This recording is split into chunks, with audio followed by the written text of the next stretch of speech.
Hi, I'm Ellen from the Chili Dog.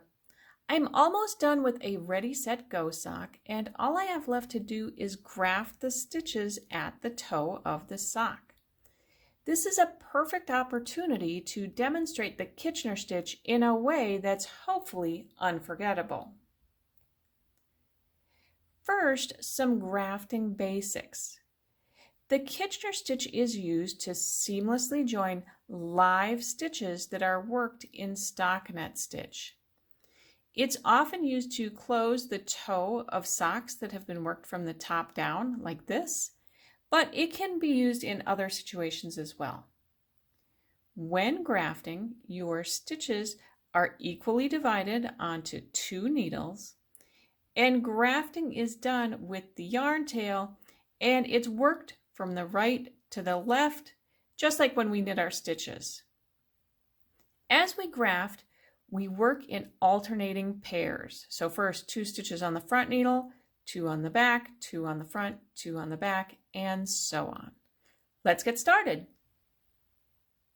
As we begin, notice that we're looking at the knit side of the fabric for the stitches that are held on the front needle, and the purl side of the fabric for the stitches that are held on the back needle. That's going to make it a little bit easier to remember. Another thing that makes the process easier to remember, and arguably neater, is omitting the 2 setup stitches that are conventionally used when starting the graft. In most cases, those setup stitches are structurally unnecessary, and they can even cause an odd little flare at the beginning of the join. To make sure that we don't get things tangled up as we're grafting, when you're moving from the back needle to the front or the front needle to the back, make sure that your yarn stays underneath both needles and isn't going over the top of the needles. Right now, the yarn is coming from a stitch at the back. So to close things up, I need to pull it forward and work 2 stitches at the front. I'm looking at the knit side of the fabric, so I'm going to go through that first stitch knitwise, dropping it off the needle, and then through the next stitch purlwise, and pull the yarn all the way through, keeping that yarn tail underneath both of the knitting needles. Now my yarn is at the front, so to close things up, I need to work 2 stitches at the back, keeping the yarn tail underneath the needles. Since I'm looking at the purl side of the fabric, I'll bring the yarn purlwise through the first stitch, dropping it off, and then knitwise through the second stitch and pulling the yarn all the way through. The yarn's at the back, so I need to bring it to the front. I'm looking at the knit side of the fabric, so I'll bring the yarn knitwise through the first stitch, dropping it off, and then purlwise through the second, leaving it on, and pull the yarn through. The yarn's at the front, so to close things up, I'll need to work stitches at the back.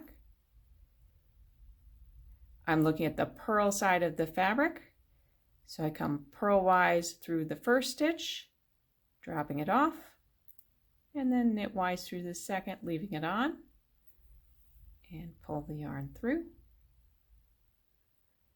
Yarn's at the back, bring it to the front. I'm looking at the knit side, so knitwise through the first stitch, dropping it off, purlwise through the second stitch, leaving it on. The yarn's at the front, so I need to bring it to the back.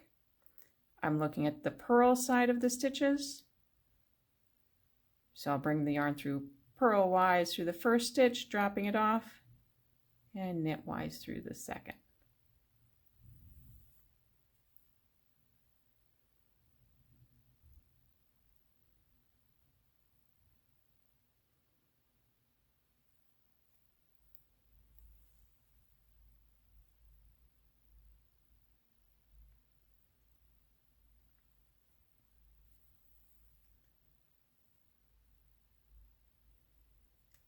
Just like at the beginning of the graft, when we skip the first 2 setup stitches, we're going to do things slightly differently at the end of the graft when there are 2 stitches left on each needle. Instead of bringing the yarn tail through the last 2 stitches on each needle twice, we're only going to draw it through once. So the yarn is currently coming from a stitch at the back, so I need to work the stitches at the front. I'm looking at the knit side of the fabric, so I'll go knitwise through the first stitch and drop things off, purlwise through the second stitch, and I'm also going to drop things off. And then I can pull the yarn all the way through.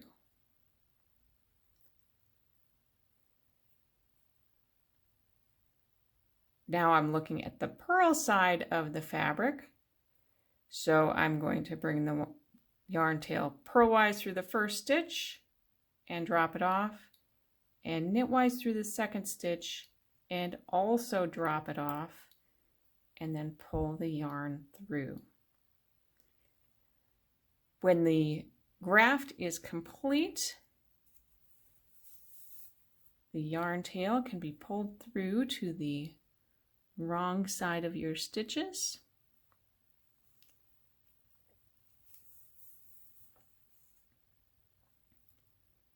And let me see if I can open things up here. The stitches are all joined neatly, and you can see those vertical columns of stitches followed through, and you don't have the weird little flares on the side that you often get when you don't skip that setup stitch. I hope you enjoyed thinking about the Kitchener stitch in terms that are hopefully a little bit easier to remember. If you did, make sure to give this video a thumbs up and share it with your friends. If you'd like to try the Kitchener stitch in a pattern, head over to the shop section of thechillydog.com and look for my Ready, Set, Go socks. Until we stitch again, happy knitting!